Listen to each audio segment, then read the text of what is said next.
नमस्कार साथियों। आज हम election commission of India Bharat निर्वाचन आयोग के बारे में जानकारी लेंगे। इसमें हम दोस्तों भारत निर्वाचन आयोग की शक्तियाँ व उसके कार्यविधि और उसकी नियुक्ति के बारे में हम जानेंगे। चलिए दोस्तों आगे हम पढ़ते हैं भारतीय निर्वाचन आयोग के बारे में। भारत निर्वाचन आयोग का गठन 25 जनवरी 1950 को हुआ था। इस दिन को हम राष्ट्रीय मतदाता दिवस के रूप में मनाते हैं। आयोग में वर्तमान में एक मुख्य चुनाव आयुक्त और 2 चुनाव आयुक्त होते हैं। जब चुनाव आयुक्त गठित हुआ तब से और 15 अक्टूबर 1989 से 1 जनवरी 1990 तक RBS शास्त्री निर्वाचन आयुक्त के रूप में SS धनोवा और BS सहगल सहित 3 सदस्यीय निकाय बन गए थे। 2 जनवरी 1990 से 30 सितंबर 1993 तक यह एक एकल सदस्यीय निकाय बन गया और फिर 1 अक्टूबर 1993 से यह 3 सदस्यीय निकाय बन गया। 3 सदस्य निकाय से मतलब है दोस्तों एक मुख्य चुनाव आयुक्त और 2 हमारे चुनाव आयुक्तों से है। वर्तमान में हमारे मुख्य चुनाव आयुक्त सुनील अरोड़ा हैं। ये राजस्थान कैडर के 1980 बैच के भारतीय प्रशासनिक सेवा केंद्र के अधिकारी हैं। सुनील अरोड़ा ने 2 दिसंबर 2018 को देश के मुख्य चुनाव आयुक्त की शपथ ग्रहण की। भारत के चुनाव आयुक्त हाल में अशोक लावास भारत के चुनाव आयुक्त हैं तथा पूर्व 2016 में भारत के वित्त सचिव रहे थे। हाल ही में इन्होंने अपने पद से इस्तीफा दे दिया है। अब ये एशियाई विकास बैंक में उपाध्यक्ष के पद पर ग्रहण करेंगे। भारत के निर्वाचन आयुक्त सुशील चंद्र हैं। भारतीय राजस्व सेवा आयकर में अपनी सेवाएं दे चुके हैं। पहले चुनाव आयुक्तों की नियुक्ति एवं कार्यविधि। मुख्य चुनाव आयुक्त और अन्य चुनाव आयुक्तों की नियुक्ति भारत के राष्ट्रपति करते हैं। मुख्य चुनाव आयुक्त का कार्यकाल 6 वर्ष या आयु 65 साल जो पहले हो का होता है, जबकि अन्य चुनाव आयुक्तों का कार्यकाल 6 वर्ष या आयु 62 साल जो पहले हो का होता है। चुनाव आयुक्तों का सम्मान और वेतन भारत के सर्वोच्च न्यायालय के न्यायाधीशों के समान होता है। मुख्य चुनाव आयुक्त को संसद द्वारा महाभियोग के जरिए ही हटाया जा सकता है। भारत निर्वाचन आयोग के पास विधानसभा, लोकसभा, राज्यसभा और राष्ट्रपति आदि के चुनाव संबंधी कराती है, जबकि ग्राम पंचायत, नगरपालिका और महानगर परिषद और तहसील एवं जिला परिषद के चुनाव की प्रक्रिया नहीं होती है। इनके चुनाव राज्य निर्वाचन आयोग के पास होती है। दोस्तों ये बहुत ही इम्पोर्टेंट पॉइंट है। इससे परीक्षा में कभी कभी सवाल पूछ लिया जाता है कि बताइए कि ग्राम पंचायत के चुनाव कौन कराता है। उसमें सबसे पहला ऑप्शन होगा चुनाव आयुक्त, दूसरा ऑप्शन इसमें होगा राज्य चुनाव निर्वाचन आयोग। तो दोस्तों यहाँ पे हमारा राज्य निर्वाचन आयोग यहाँ पे हमारा उत्तर सही होगा। चलिए दोस्तों निर्वाचन आयुक्त की कार्यविधि यहाँ पे हम समझेंगे। निर्वाचन आयोग के पास यह उत्तरदायित्व है कि वह निर्वाचन का प्रेक्षण, निगरानी करने का काम, निर्देशन तथा आयोजन कराना है। वह राष्ट्रपति, उपराष्ट्रपति, संसद, राज्य विधानसभा के चुनाव कराता है। निर्वाचन नामावली तैयार करना है। राजनीतिक दलों का पंजीकरण करता है। राजनीतिक दलों का राष्ट्रीय राज्य स्तर के दलों के रूप में वर्गीकरण, मान्यता देना, दलों व निर्दलीय चुनाव चिन्ह देना है। सांसद विधायक की अयोग्यता, दल बदल को छोड़कर राष्ट्रपति राज्यपाल को सलाह देना आदि हमारे निर्वाचन आयोग के काम हैं। गलत निर्वाचन उपायों का उपयोग करने वाले व्यक्तियों की निर्वाचन के लिए अयोग्य घोषित करना। निर्वाचन आयोग की हम शक्तियों के बारे में यहाँ पे दोस्तों जानते हैं। इलेक्शन कमीशन ऑफ इंडिया हमारे भारतीय संविधान में अनुच्छेद 324 के क्लाउज 1 में निर्वाचन आयोग की शक्तियां कार्यपालिका द्वारा नियंत्रित नहीं हो सकती। उसकी शक्तियां केवल अन्य निर्वाचन संबंधी संवैधानिक उपायों तथा संसद निर्मित निर्वाचन विधि से नियंत्रित होती हैं। निर्वाचन का पर्यवेक्षण, निर्देशन, नियंत्रण तथा आयोजन करवाने की शक्ति में देश में मुक्त तथा निष्पक्ष चुनाव आयोजित करवाना भी निहित है। जहां कहीं संसद विधि निर्वाचन के संबंध में मौन है, वहां निष्पक्ष चुनाव करवाने के लिए निर्वाचन आयोग को असीमित शक्तियां प्रदान की गई हैं या रखता है। निर्वाचन आयोग विधायिका निर्मित विधि का उल्लंघन नहीं कर सकता है और ना ही ये स्वेच्छापूर्ण कार्य कर सकता है। उसके निर्णय न्यायिक पुनरीक्षण के पात्र होते हैं।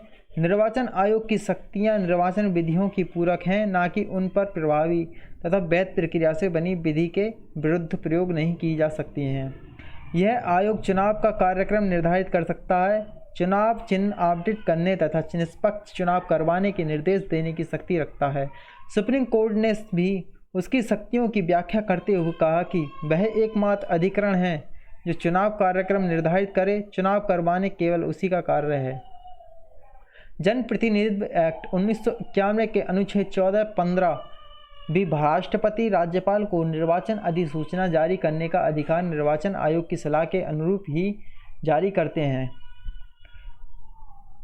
दोस्तों, यहाँ पे हम ईवीएम यानी इलेक्ट्रॉनिक वोटर मशीन के बारे में जानते हैं। इलेक्ट्रॉनिक मतदाता मशीन का प्रयोग सर्वप्रथम 2004 के लोकसभा चुनाव में किया गया था। उसके बाद दोस्तों इसका 2014 के बाद लगातार मतदान में इसका उपयोग होता आ रहा है। राजनीतिक दलों का निर्वाचन आयोग के पास अनिवार्य पंजीकरण करवाना होगा। यदि वह चुनाव लड़ना चाहें तो कोई दल तभी पंजीकृत होगा जब वह संविधान के मौलिक सिद्धांतों के पालन करे तथा उनका समावेश अपने दलीय संविधान में करे। भारत में निर्वाचन सुधार। दोस्तों, हमारे भारत में निर्वाचन में निम्न सुधार हुए हैं। प्रथम चरण में दोस्तों 1950 से 1996 के बीच मतदान की आयु 18 वर्ष निर्धारित की गई। 61वें संविधान संशोधन के द्वारा फोटो युक्त पहचान पत्र, ईवीएम का प्रचलन, 2 से अधिक निर्वाचन क्षेत्र से चुनाव लड़ने पर पाबंदी, उम्मीदवार की डेथ पर चुनाव कैंसिल नहीं होना। द्वितीय चरण में दोस्तों 1996 से 2000 के बीच में रहा। उसमें दोस्तों राष्ट्रपति उपराष्ट्रपति के चुनाव में क्रमशः 50-50 व 20-20 अनुमोदक व प्रस्तावक जमानत धनराशि 15,000 रुपये तय की गई। 1999 में पोस्टल बैलेट की शुरुआत हुई। तृतीय चरण दोस्तों 2000 से अब तक है, जिसमें प्रॉक्सी मतदान, एग्जिट पोल प्रतिबंध, नोटा का प्रावधान, 25 जनवरी राष्ट्रीय मतदाता दिवस के रूप में और खर्च पर निर्वाचन आयोग को जानकारी और पिंक बूथ और जीपीएस आधारित ईवीएम मशीन आदि यहाँ पे संशोधन किए गए। इलेक्शन कमीशन ऑफ इंडिया के संबंधित कुछ यहाँ पे हमने क्वेश्चन एंड आंसर लिए हैं। सबसे पहला क्वेश्चन देखते हैं दोस्तों, कौन सा प्राधिकरण भारत के राष्ट्रपति और उपराष्ट्रपति के पदों के लिए निर्वाचन आयोजित कराता है? तो उत्तर है दोस्तों हमारा यहाँ पे भारत निर्वाचन आयोग। भारत के संविधान के अनुच्छेद 324 के क्लाउज 1 के अंतर्गत भारत निर्वाचन आयोग के पास अन्यों के साथ साथ भारत के राष्ट्रपति और उपराष्ट्रपति के पदों के निर्वाचन आयोजित करने के संचालन, निर्देशन और नियंत्रण की शक्ति निहित है। विस्तृत उपबंध राष्ट्रपतीय और उपराष्ट्रपतीय निर्वाचन अधिनियम 1952 व उसके अधीन बनाए गए नियमों के अंतर्गत किए गए हैं। कौन सा प्राधिकरण संसद के निर्वाचन आयोजित कराता है? तो दोस्तों यहाँ पे हमारा उत्तर होगा भारत निर्वाचन आयोग। अनुच्छेद 324 के क्लाउज 1 में आयोग के पास राज्य विधानमंडल के दोनों सदनों के निर्वाचनों के संचालन, निर्देशन और नियंत्रण की शक्तियाँ भी निहित हैं।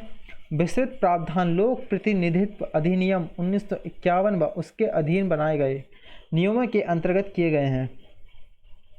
कौन सा प्राधिकरण निगमों, नगर पालिकाओं व अन्य स्थानीय निकायों के निर्वाचन आयोजित कराता है?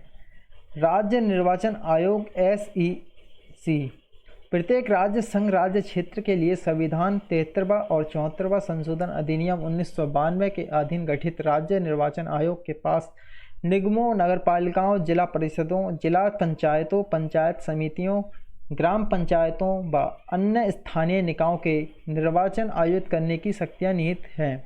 वे भारत निर्वाचन आयोग के नियंत्रण से मुक्त है। निर्वाचन आयोग की वर्तमान संरचना क्या है? हमारा उत्तर होगा दोस्तों यहाँ पे 3 सदस्य निकाय। इस समय भारत निर्वाचन आयोग 3 सदस्य निकाय है, जिसमें एक मुख्य निर्वाचन आयुक्त व 2 निर्वाचन आयुक्त हैं। क्या निर्वाचन आयोग प्रारंभ से बहुसदस्य निकाय रहा है? हम पे दोस्तों हमारा उत्तर रहेगा नहीं।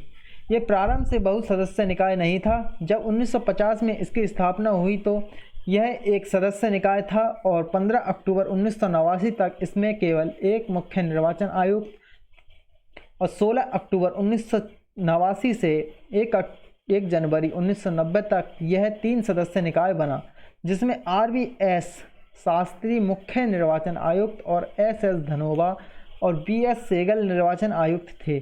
2 जनवरी 1990 से 30 सितंबर 1993 तक यह एक सदस्य आयोग था और पुनः 1 अक्टूबर 1993 से यह 3 सदस्य आयोग बना। वेतन और भत्ते इत्यादि के संबंध में मुख्य निर्वाचन आयुक्त और निर्वाचन आयुक्त की क्या हैसियत है?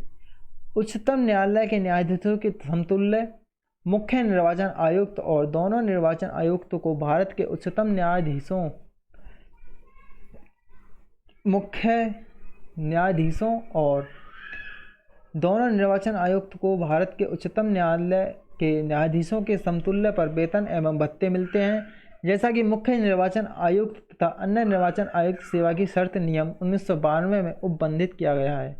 मुख्य निर्वाचन आयुक्त की कार्यविधि क्या है? क्या यह निर्वाचन आयुक्त से भिन्न होती है? दोस्तों यहाँ पे हमारा उत्तर होगा मुख्य निर्वाचन आयुक्त या निर्वाचन आयुक्त अपना कार्यभार ग्रहण करने की तारीख से 6 वर्ष तथा 6 वर्ष की अवधि के लिए पद धारण करेंगे। तथापि यहाँ मुख्य निर्वाचन आयुक्त या निर्वाचन आयुक्त उक्त 6 वर्ष की अवधि के समापन से पहले 65 वर्ष की आयु के हों जाते हैं, वह उसी तिथि को जब वे 65 वर्ष की आयु के होते हैं को अपना पद रिक्त कर देंगे। जब आयुक्त एक बहुसदस्यीय आयोग बन जाते हैं तो निर्णय किस प्रकार लिए जाते हैं? बहुमत द्वारा या सहमति द्वारा? यहाँ पे दोस्तों हमारा उत्तर होगा मुख्य निर्वाचन आयुक्त या अन्य आयुक्त सेवा की शर्तें संशोधन अधिनियम 1993 की धारा 10 को नीचे उद्धृत किया गया है। निर्वाचन आयोग सर्वसम्मत निर्णय द्वारा अपने कार्य के निष्पादन के लिए प्रक्रियाओं का विनिमय करने के साथ साथ अपने कार्यों को मुख्य निर्वाचन आयुक्त और अपने निर्वाचन आयुक्तों के बीच आवंटित करता है। ये उपधारा फर्स्ट में उपसंबंधित निर्वाचन आयोग के सभी कार्य यथासंभव रूप से सर्वसम्मति से किए जाएंगे। उपधारा सेकंड के उपबंध में अध्यवधीन यदि मुख्य निर्वाचन आयुक्त और अन्य निर्वाचन आयुक्त किसी मामले पर एकमत नहीं है तो ऐसे मामलों पर बहुमत की राय के अनुसार निर्णय लिया जाएगा। मुझे आशा है दोस्तों मेरे द्वारा दी गई जानकारी आपको पसंद आई होगी। हमारे चैनल को लाइक, सब्सक्राइब एंड शेयर करते रहिएगा। दोस्तों धन्यवाद।